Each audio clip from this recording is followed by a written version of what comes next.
முருங்கைக்கீரை, கருவேப்பிலை, கொத்தமல்லிய வச்சு இந்த தொக்க நான் ரெடி பண்ணியிருக்கேன். செம்ம டேஸ்டியா இருக்குங்க.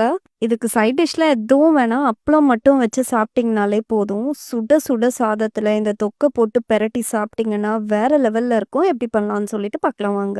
கடாயில கடுகு, வெந்தயம், சீரகம், தனியா, காஞ்ச மிளகாவ சேர்த்து நல்லா வறுத்துக்கோங்க. இது ஆறுனதும் பொடி பண்ணி வச்சுக்கலாம். இப்ப அதே பேன்ல நான் கை நெறைய முருங்கைக்கீரை, கருவேப்பிலை, கொத்தமல்லிய சேர்த்து நல்லா வதக்கிக்கிறேன். அதுல இருக்க ஈரத்தன்மைலாம் போயி, நல்லா இந்த அளவுக்கு வதங்கி வந்ததும், ஒரு சின்ன நெல்லிக்காய் சைஸ் புளிய இது கூட சேர்த்துக்கலாம். எந்த அளவுக்கு ஒண்ணு சேர்ந்து வதங்கி வந்ததும், இப்ப நம்ம அரைச்சு வச்சிருக்க பொடியோட இதையும் சேர்த்துக்கோங்க. கூட கல்லுப்பையும் சேர்த்து நல்லா கொர கொரப்பா அரைச்சு எடுத்துக்கோங்க. கடாயில நல்லெண்ணெய், மஞ்சத்தூள், பெருங்காயம், பொடியா நறுக்குன பூண்டையும் சேர்த்து மிக்ஸ் பண்ணுங்க. இப்ப அரைச்ச பேஸ்ட்டையும் சேர்த்து நல்லா வதக்கிக்கோங்க.